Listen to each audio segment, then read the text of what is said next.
जय हिंद, नमस्कार। मैं अंबर जैदी एक बार फिर से आप सबका बहुत स्वागत करती हूँ और हमारे साथ अभिषेक मिश्रा जी हैं। बात करेंगे प्रधानमंत्री मोदी की ब्रुनाई और सिंगापुर विजिट पर। अभिषेक जी, बहुत स्वागत है आपका। नमस्कार। बहुत बहुत धन्यवाद अंबर जी, आपने मुझे बुलाया, इसके लिए आपका बहुत बहुत आभार। Thank you so much, always a pleasure.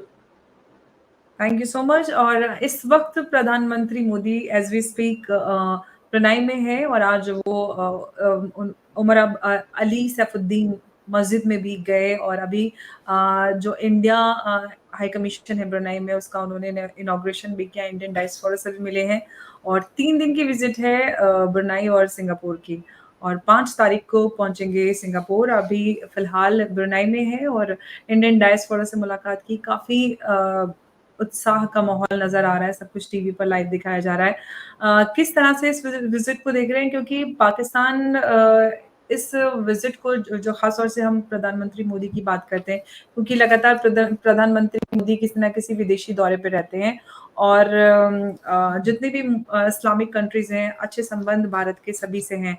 Brunei उनमें से एक है। ब्रुनाई के साथ भी काफी लंबे अरसे से हमारे अच्छे संबंध रहे हैं।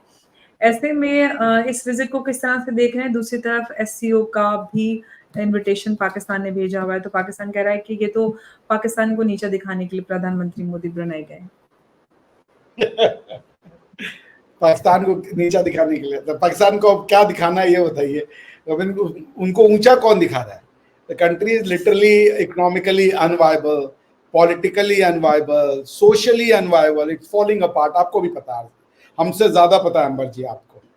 तो अब उनको नीचा दिखाने के लिए, मतलब अगर हम कोई अपनी फॉरेन पॉलिसी बनाए और पाकिस्तान को लगे कि हम उनको नीचा दिखाने, तो इससे छोटी कोई सोच नहीं हो सकती। ये सदी है अंबर जी, ये हमारी आपकी सदी है। हमारे पुरखों ने इतना कुछ सहा है इसको देखने के लिए। तो अब हमको अपने अगर नेबरहुड में रहना है, अपने नेबरहुड से हमें रिलेशनशिप को अच्छे करने हैं। पाकिस्तान एक आउटलायर कंट्री है जिसका की क्रिएशन सिर्फ और सिर्फ भारत नफरत और हिंदुस्तान और हिंदू नफरत पे हुआ है, ये आप भी जानती हैं। तो उनको तो हटा दें। आई मीन इस कॉन्टेक्स्ट में उनको देखना भी ठीक नहीं है। प्रधानमंत्री मोदी का जो टेन्योर है और जो उनका विजन है फॉरेन कंट्रीज को लेके, और जो फॉरेन रिलेशन को लेकर के जो उनका विजन है, वो इम्प्लीमेंट वो फिर से कर रहे हैं। आने के बाद से पिछले 10 सालों में अरब राष्ट्रों के साथ, पता नहीं उनको मुस्लिम मुल्क कहना चाहिए या नहीं कहना चाहिए, क्योंकि वो सारे अपने आप को अरबियन कहते हैं रादर देन मुस्लिम, ठीक है ना। तो वो कहते हैं कि भाई वी आर अरबिक कंट्री, और हमारा जो वो है, क्या नाम है, कॉन्स्टिट्यूशन जो है वो अरबिक है।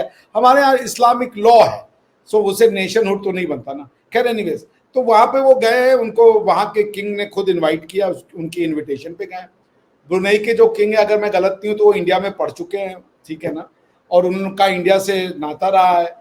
ये बहुत से अरब मुल्क जो है उनका इंडिया से कनेक्शन रहा है, एक उनका रिश्ता रहा है। तो अब इस रीजन में इंडिया को देखिए, ये आप ना इस एंगल को ऐसे भी देख सकती हैं अंबर जी, कि जो प्रधानमंत्री मोदी रशिया में कर रहे हैं, ठीक है ना, रशिया और यूक्रेन के बीच, उसमें जो ये अरब कंट्रीज है, they are on the side of Russia.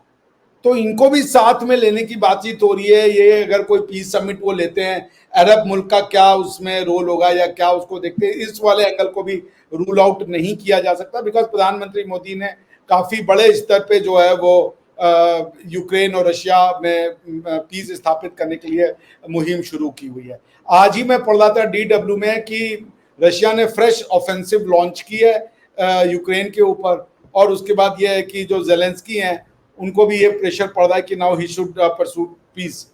तो ओवरऑल इस रीजन में प्रधानमंत्री मोदी की जो साख है वो बढ़ती जा रही है, और उनका जो नेबरहुड फर्स्ट जो पॉलिसी है उसके तहत वो काम करते हैं। सबका साथ, सबका विकास और सबका प्रयास का 40th ईयर ऑफ, ये भी पता है कि इंडिया और ब्रुनेई के बीच में जो डिप्लोमेटिक रिलेशन का है उसका 40th ईयर है, तो उसको भी वो सेलिब्रेट करेंगे। आप और आप ही बता रही थी कि शायद एम्बेसी का भी या काउंसलेट का वहाँ पे इनॉग्रेशन करेंगे। तो these are the major things. और उसके अलावा देखिए, गए हैं तो कोई ना कोई टेक्नोलॉजी पैक्ट साइन होगा, कोई ना कोई एनर्जी पैक्ट साइन होगा, कुछ और भी ऐसे जो इम्पोर्टेंट बायलैटरल मुद्दे हैं उन पर भी बातचीत की जाएगी। जी, लेकिन हम अगर प्रधानमंत्री मोदी के ख़ास तौर से ब्रुनाई विज़िट की बात करें, तो ये किस तरह से बाकी दौरों से अलग है? क्योंकि काफ़ी इसकी चर्चा हो रही है कि एक छोटा-सा मुल्क वहाँ पर प्रधानमंत्री मोदी जाते हैं।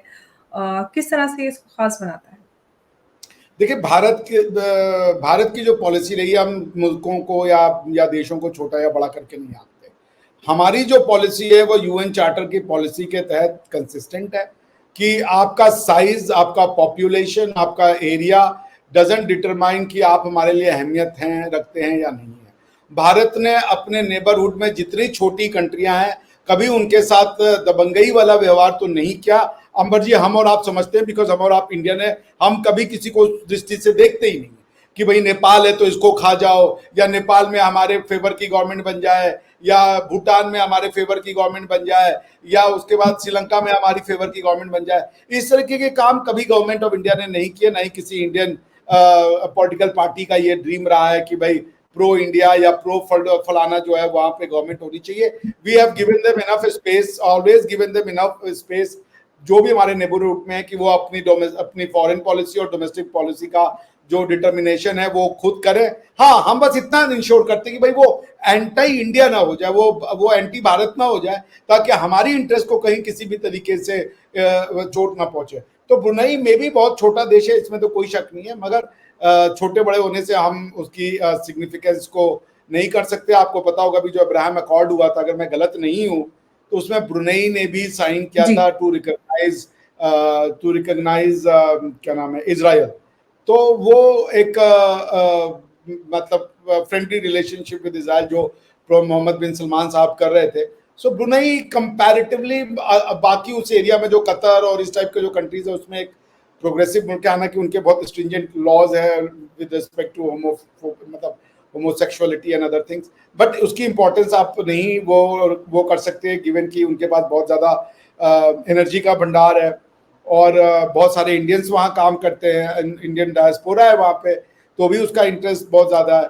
और उसके बाद जैसा मैंने आपको कहा कि यूक्रेन के जो पीस होगा उसमें, यूक्रेन रशिया कॉन्फ्लिक्ट में, उसमें जो पीस होगा उसमें अरब कंट्रीज का बहुत बड़ा रोल है, बिकॉज यूक्रेन के इनके संबंध बहुत अच्छे रहे हैं। तो गिवन जी। दैट उस पर भी चर्चा होगी ही, ऑफ द कैमरा होगी, ऑफ द रिकॉर्ड होगी, मगर मैं पूरा श्योर हूँ कि उस पर चर्चा होगी। उसके बाद सिंगापुर जा रहे हैं प्रधानमंत्री, उसमें भी कुछ ना कुछ चर्चा होगी इन इन विषयों पे। तो मुझे लगता है कि इसको उसी परिप्रेक्ष्य में देखना चाहिए जो लार्जर रोल इंडिया प्ले करने जा रहा है आने वाले दिनों में इंटरनेशनल मैटर्स में। तो आप जब तक अपने नेबर्स को साथ में लेके नहीं चलेंगे, आपका जो गोल है कि वी वांट टू बी विश्व गुरु, वो तो कंप्लीट ही नहीं होता ना। तो इसलिए सिंगापुर भी बहुत छोटी कंट्री है, दोनों कंट्रियां बहुत छोटी हैं। सिंगापुर में तो मैं रहा हूं, तो मैं जानता हूँ 6,000 6,500 स्क्वायर किलोमीटर का तो टोटल लैंड एरिया, यानी 20 किलोमीटर लंबाई में जाइए, 30 किलोमीटर चौड़ाई में जाइए, सिंगापुर खत्म हो जाता है। सो छोटी है बट सिग्निफिकेंट है। सिंगापुर एक बिजनेस हब है, और ब्रुनई जो है वो एक इंडियन पर्सपेक्टिव से, एनर्जी पर्सपेक्टिव से काफी इंपॉर्टेंस रखता है। बिल्कुल। और ये तो भारतीय जो विदेश मंत्रालय है उसके अनुसार भी ब्रुनेई भारत की एक्ट ईस्ट नीति में इंडो पैसिफिक विजन में एक महत्वपूर्ण भागीदारी निभाता है। और ब्रुनेई के साथ, जैसे कि हम जानते हैं कि 10 मई 1984 से आज पूरे 40 साल हो चुके हैं जब भारत और ब्रुनेई दारुसलाम के बीच में जो राजनयिक संबंध थे वो स्थापित हुए। तो ये बड़ा ऐतिहासिक एक रिश्ता है ब्रुनेई और भारत के बीच। और जैसा कि आपने भी बताया कि जिस तरह से भारत की नीति है, वो किसी को भी, हम अगर इंटरनली भी बात करें तो एज़ इंडिविजुअल भी हम किसी को छोटा या इस तरह से नहीं देखते, वो हमारी विदेश नीति में भी रिफ्लेक्ट होता है। लेकिन अगर प्रधानमंत्री मोदी की ओवरऑल फॉरेन पॉलिसी को लेकर बात की जाए, तो ग्लोबली काफ़ी इसकी चर्चा भी होती है, चाहे हम एस जयशंकर जी की बात करें, प्रधानमंत्री मोदी के दौरों की बात करें, लगातार वो किसी न किसी देश के दौरे पर रहते हैं। लेकिन पाकिस्तान के हवाले से अगर बात करें, तो पाकिस्तान को बड़ी चिंता होती है कि पाकिस्तान को जो भारत है वो इस तरह का ट्रीटमेंट देता है और बाकी मुस्लिम मुल्कों में वो एकदम दौड़-दौड़ के जाते हैं, और फिर हमारे साथ इस तरह का सौतेला व्यवहार क्यों? मेरे ख्याल से मोदी जी, आपने कहा कि छोटे बड़े कंट्रीज में जाते हैं, मोदी जी अफगानिस्तान में जा चुके हैं, मोदी जी हर जगह जा चुके हैं, मोदी जी पाकिस्तान भी जा चुके हैं। ये तो पाकिस्तानियों ने उनका रिस्पेक्ट नहीं किया ना। अब वो चाहते कि अब हम वो एससीओ में बुला रहे हैं तो हम जाएं, देखेंगे अगर नहीं जरूरत पड़ती है तो हम नहीं भी जाएंगे और जरूरत पड़ती है तो जाएंगे। जैसा अब ये तो टॉप बॉसेस जो हैं वही डिसाइड करेंगे, we above our paycheck to even speculate के ऊपर क्या हो रहा है। तो लेकिन पाकिस्तान में आप जाके कीजिएगा क्या? Pakistan is withering away Ambar ji, Pakistan is withering away. इनकी जो पॉलिसीज रही हैं वो पॉलिसीज ने इतनी नफरत, पहले इन्होंने हिंदुस्तान से नफरत, फिर हिंदुओं से नफरत, फिर उसके बाद यहूदियों से नफरत, फिर वेस्ट से नफरत, नफरत का इतना ज्यादा कि इनको शौक हो चुका है, ये हर किसी से नफरत करते हैं, हर किसी को ये जो है वो शक की निगाह से देखते हैं। ये खाली बस चाइना और सऊदिया को नफरत की निगाह से नहीं, कुछ हद तक तो सऊदिया को भी देखते हैं, चाइना को खाली ये नफरत की निगाह से नहीं देखते, और उस मुल्क को जिससे इनको कुछ डॉलर शॉलर मिल जाते होंगे उसको छोड़ के हर किसी को नॉन स्टॉप ये नफरत की निगाह से देखते हैं। मुझे तो जी, और हम पाकिस्तान की बात करें तो पाकिस्तान कहीं न कहीं, एक तो भारत के हवाले से बात की जाए तो हर चीज़ में इल्ज़ाम तराशी भारत पे कर देता है। बलूचिस्तान में जो स्थिति बनी, जिस तरह से बलोच लिबरेशन आर्मी ने पाकिस्तान आर्मी के जो जवान थे, जो आम सिविलियंस के रूप में जा रहे थे, उनको टारगेट किया। ये बीएलए का कहना, पाकिस्तान आर्मी कहती है कि ये सिविलियंस थे। खैर जो भी है, लेकिन जो कुछ पूरी स्थिति बनी हुई है बलूचिस्तान में, या जिस तरह से तालिबान उनके कब्जे से बाहर हो रहे हैं, तो हर एक चीज़ को लेकर वो इल्ज़ाम भारत पे लगा देते हैं कि ये सब भारत कर रहा है, क्योंकि हम एससीओ की जो समिट है वो ऑर्गेनाइज़ कर रहे हैं, तो इसको सबोटाज करने के लिए मोहसिन नकवी ने भी ये बात कही। हालाँकि उन्होंने भारत का नाम नहीं लिया डायरेक्टली, लेकिन इशारा भारत था। हर चीज़ में भारत और रॉ की साजिश पाकिस्तान बता देता है, चाहे करनी धरनी उनकी खुद की हो। देखिए वो क्यों होता है, देखिए जब एक क्वेश्चन होता है ना अंबर जी, तो आपको उस क्वेश्चन का आंसर तो देना पड़ेगा।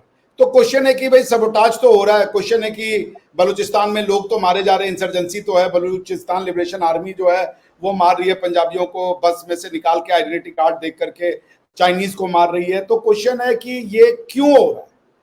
तो अब उनका एक आंसर ये हो सकता है कि वो इंटरनली एनालाइज करें, अपनी पॉलिसीज को बताएं कि गलत है, टू नेशन थ्योरी गलत है, पाकिस्तान एक गलती हो गई है, हमें रोल बैक करना पड़ेगा। वो ये नहीं करना चाहते।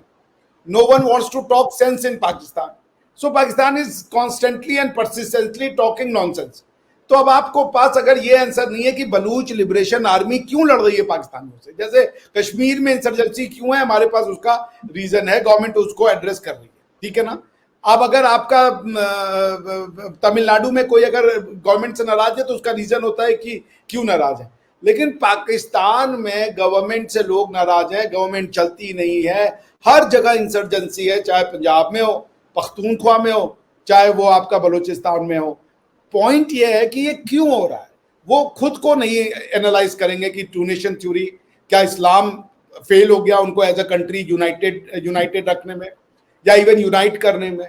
क्या वहां पे जो ये कह रहे थे हम कौमियत को दबा देंगे और उमायत को ऊपर लाएंगे, क्या ये थ्योरी फेल हो गई? अगर वो इस सब पे एनालिसिस करेंगे तो उनको आंसर मिलेगा, लेकिन चूंकि वो इस पे एनालिसिस नहीं करना चाहते तो वो कॉन्स्पिरेसी थ्योरी पे फिर वो जाते हैं।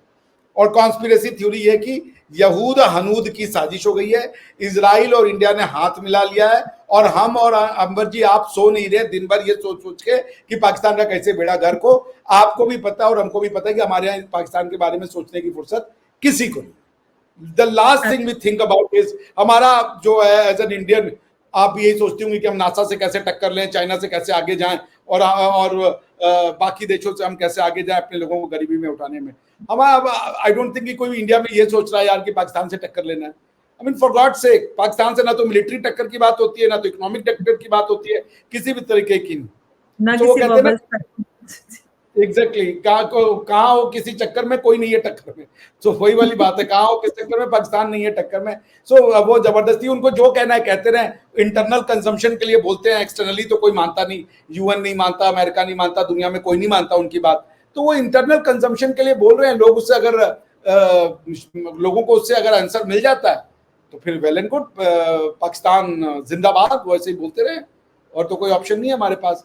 अदरवाइज उनको ये जाके अपने लोगों को बताना होगा कि we made a blunder, two nation theory was a horrific theory, और इस्लाम जो है वो नहीं जोड़ के रख सकता, आपको नेशंस को प्रिजर्व करना पड़ेगा, कौमों को प्रिजर्व करना पड़ेगा, पश्तूनों को प्रिजर्व करना पड़ेगा, पंजाबियों को प्रिजर्व करना पड़ेगा, आपको ट्रूली फेडरल स्ट्रक्चर बनाना पड़ेगा, आपको जो है अपनी भाषा जो है वो उर्दू से हटा करके पंजाबी या पश्तो को लाना पड़ेगा। इस तरीके की हरकत करनी पड़ेगी आपको, अदरवाइज नहीं तो फिर ठीक है, यहूद हनूद कर रहा है सब कुछ। आंसर तो आपको पता ही है फिर। एब्सोल्युटली, वो तो साजिश या तो रॉकी होती है या फिर इसराइल की साजिश होती है। जी, तो लेकिन एक बात है अभिषेक जी, जब भी इंडिया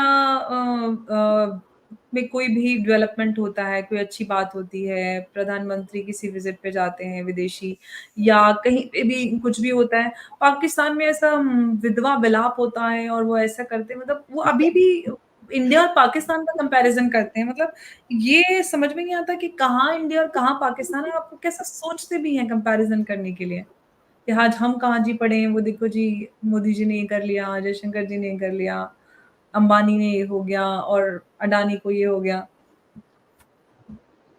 वो तो बड़ा अच्छा किसी ने बताया था, एक टाटा कंपनी के बराबर उनकी जीडीपी नहीं है, ठीक है ना, जितनी टाटा का टर्नओवर है उतना उनका जीडीपी नहीं है।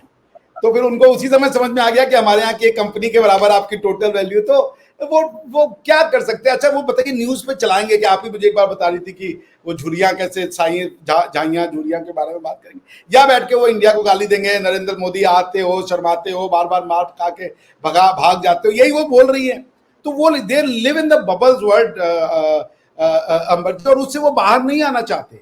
वो अपनी दुनिया उन्होंने बना ली है, उस दुनिया में वो सबसे ग्रेट है। दुनिया हर एक 2-3 महीने में एक एनालिस्ट आता है जो कहता है बस 5 साल में सारी दुनिया के फैसले पाकिस्तान से होंगे और ये पाकिस्तान जो है दुनिया की सब पे बैठा होगा, पाकिस्तान के परमिशन के बिना कोई दुनिया में काम नहीं हो रहा होगा। ऐसी एनालिसिस सुन के वो जनता खुश होती है, तो खुश होने दीजिए। अब आप ये सोचिए उस जनता की मानसिकता क्या है। अगर वो जनता ये सुन के खुश हो रही है कि 5 साल बाद पाकिस्तान, वो ये बात पिछले 20 साल पहले की गई थी कि 5 साल बाद जो है पाकिस्तान में जो है दुनिया के फैसले हो रहे होंगे, और पाकिस्तान को दुनिया आज जानती भी नहीं है। अब अमेरिका भी वैल्यू नहीं देता, क्योंकि उन्होंने कहा कि भाई छोड़ दो भाई, अफगानिस्तान को जो करना है करने दो, आपने देखा वो क्या लॉ लाए हैं, इसी रास्ते पे वो जाना चाहते हैं तो जाए। मुझे तो उनको यही समझ में नहीं आता। वो तो कह रहे थे तालिबान ने गुलामी की जंजीरें तोड़ दी, अब आज तालिबान का लॉ लग गया आज से कि महिलाएं जो है वो पब्लिक में नहीं आ सकती, बोल नहीं सकती पब्लिक में, कोई उनकी आवाज सुन लेगा तो उनको जो है I am sorry for this word but ठड़क मच जाएगी। What kind of nonsense is this कि कोई अब वो लड़की जो है वो घर से बाहर नहीं निकलेगी, वो लड़की जो है अपना चेहरा नहीं दिखाएगी, यानी वो सिर्फ अपने, एक लड़की पैदा हुई तो उसकी पूरी जिंदगी उसके 5-10 लोग ही चेहरा देखेंगे। अगर वो यही चाहते हैं, अगर वो तालिबान को गुलामी की जंजीरों का तोड़ना चाहते थे, तो मैं कह रहा हूँ कि ले आओ ना ये लॉ। पाकिस्तान तो तुमने शरिया लॉ बनाने के लिए बनाया था, फिर ये पार्लियामेंट क्या कर रहा है, ये मजलिस शुरा और ये सब बना के धोखा दे रहे हो अपने लोगों को। मैं तो कह रहा हूँ भाई, आई वांट कि टीटीपी आए पाकिस्तान में, इनको पता तो चले ये धोखा दिए जा रहे हैं दुनिया को। ये इस्लामोफोबिक तो मेन पाकिस्तान के लोग हैं। जब टीटीपी कह रही है कि हम आके शरिया का लॉ लगा देंगे, और हर पाकिस्तानी कहता है शरिया लग जाएगा तो सब मिल जाएगा। क्योंकि एक इंडियन मुझसे एक बार कह रहा था कि देखो सऊदिया में कितना गजब का है, तो मैंने कहा भाई लगा लो भाई, सऊदिया में तो बहुत गजब की लाइफस्टाइल है, लेकिन वही लॉ जब अफगानिस्तान में लग रहा है तो वहां मातम मनाया हुआ है, वही लॉ जब लग रहा है तुम्हारा क्या नाम है पाकिस्तान में, तो वहां मातम मचा हुआ है। तो अगर लॉ में अच्छा होता, लॉ के लगाने से आप सब सऊदिया ही बन जाते, तो ये अफगानिस्तान को तो सऊदिया बन जाना चाहिए था। अब तक बन तो रहा नहीं है वो। ईरान को सऊदिया बन जाना चाहिए था, ईरान भी सऊदिया नहीं बन रहा, वहां भी हालत खराब है, गरीबी ने वहां पे भी बहुत ज्यादा परेशान किया लोगों को। तो ये एक जो डबल स्टैंडर्ड है ना, ये हर चीज में है कि पाकिस्तान में अब इमरान खान ने कहा था गुलामी की जंजीरें तोड़ी, आज वो खुद ही अपनी जंजीर में चले गए। हालत तो ये है। सोचिए एक आदमी पाकिस्तान का मुस्तकबिल बदलने आया था, वो पाकिस्तान के उसी मुस्तकबिल में चला गया, उसी हिस्ट्री में चला गया जो होता आया है। सो पाकिस्तान को कौन मुस्तकबिल बिगाड़ बैठे। हाँ, अपना मुस्तकबिल, अपना छोड़िए, बेगम का भी बिगाड़े, बेगम की शादी तोड़ करके खुद करवाए थे, वो भी नप गई। तो किसका उन्होंने छोड़ा, अपने साथ 8-10 लोगों को और लेकर के नप गए, पार्टी तोड़ दी गई। अब आप सोचिए ये रॉ ने करवाया, इमरान खान को जेल में रॉ ने डलवाया। अभी तो वो बैरूनी ताकतों पे इल्जाम लगा देते हो, बैरूनी ताकतों में रॉ भी आ जाता है, उसमें मोसाद भी आ जाता है, सब आ जाते हैं। अच्छा, ये बैरूनी ताकत थी जो सुप्रीम कोर्ट के जज के ऑफिस में बैठ के और कहीं अपना डिसीजन चेंज करो, ये बैरूनी ताकत है। जो ताकत उनके अंदर अंदरूनी है उससे बैरूनी वो डरती है कि रूहानी ये ताकत अंदरूनी ही रहे। नहीं, उसको रूहानी ताकत बोलते हैं। अच्छा। तो ठीक है, तो रूहानी ताकत से काम हो गया उनका, सब वही है। मतलब ये है ना कि कितने आए कितने गए, इमरान खान जैसे, Imran Khan was the last hope, incorruptible है, एब्सोल्युटली। ये है वो है, मोदी उसके आगे कुछ नहीं है, और वो तो आके आदमी ने वो लगा देना, ये हालत है कि अगला बंदा जेल से नहीं आने वाला। और देखिए मेरे ख्याल से काफी उम्र होगी इमरान जी की, सब 70 जी। प्लस तो होंगे। जी, जी, जी, तो, एब्सोल्युटली। तो मेरे ख्याल से उनके बाद 4-5 साल की राजनीति बची होगी, उसमें वो 2-3 साल जेल में ही रहने वाले हैं, तो आने के बाद वो क्या ही उखाड़ लेंगे। और वो सही। जितना मेंटल डिप्रेशन में जा चुके होंगे इमरान खान जी जो हैं, उसके बाद उनसे बाद क्या बचा है, कुछ नहीं बचा होगा। एब्सोल्युटली 71 ईयर्स बिल्कुल के आपने इमरान खान। बिल्कुल, बिल्कुल, बिल्कुल आपने सही कहा। और इमरान खान की बात करें, और हमने जो स्टार्टिंग से बात की थी प्रधानमंत्री मोदी की ब्रुनेई सिंगापुर विज़िट, ये काफ़ी अहम है, और पाकिस्तान में इसको लेकर काफ़ी चिंता है, बहुत परेशान है पाकिस्तान। लेकिन पाकिस्तान तो परेशान ही रहता है, लेकिन पाकिस्तान आपको घबराना नहीं है, और आपको ज़रूर आपको घबराना लेकिन नहीं है, सबसे पहले प्रधानमंत्री घबराना। मोदी प्रधानमंत्री मोदी पाकिस्तान तो नहीं आएँगे एससीओ के लिए। ये उसको लेकर भी बहुत परेशान है, क्योंकि प्रधानमंत्री मोदी ने तो अभी इस पे कोई रिएक्शन सरकार की भाई तरफ से जब वो दिया आए नहीं। थे तब तो तुमने कदर नहीं की, तब तो हाय तौबा, वो मोदी जी बोलते हाय अल्लाह, बिना वीजा के आ गए, बिना वीजा के आ गए, पाप हो गया, ये हो गया, वो हो गया। वो तो आ गए थे तब तो। अब एब्सोल्युटली। जब अब क्या वीजा दे रहे हैं मोदी जी को, अभी भी बिना वीजा के आएंगे, क्योंकि वो प्रधानमंत्री हैं, और प्रधानमंत्री को जाने के लिए वीजा तो लगता नहीं है। तो पॉइंट ये बिल्कुल। कि आप क्या, जब वो आए थे तब आपने वैल्यू नहीं की, अब आप क्या जाने लायक कुछ है नहीं, क्या जाए। क्या ये शहबाज शरीफ की गवर्नमेंट के पास पावर है? कोई पावर नहीं है। चाइना जो है वो अपनी अकड़ दिखा रहा है, वो एससीओ में, वो चाइना और ये मिलकर के कुछ करेंगे, हम तो एससीओ को बाईपास करके अपना सिस्टम बना रहे हैं। तो ठीक है, हमने रशिया का मामला सॉल्व करा दिया, चाइना वैसे ही साइड में लग जाएगा, कर ले वो पाकिस्तान के साथ जो होता है वो कर सकते हैं, वो कर ले। तो बिल्कुल। SCO is और not something we look up to, we look up to BRICS. BRICS is a real one. तो एब्सोल्युटली। ब्रिक्स में पाकिस्तान की कोई एंट्री नहीं है और ना होने वाली। बिल्कुल, और पाकिस्तान इसीलिए वही है ना, खिसियानी बिल्ली खंबे खंबा नोचती रहती है। तो खंबा नोचते रहो, कोई फ़र्क नहीं पड़ता, बिल्ली खंबे पे चढ़ नहीं पाती है। अभिषेक जी, बहुत-बहुत शुक्रिया चर्चा में जुड़ने के लिए। नमस्कार, जय हिंद।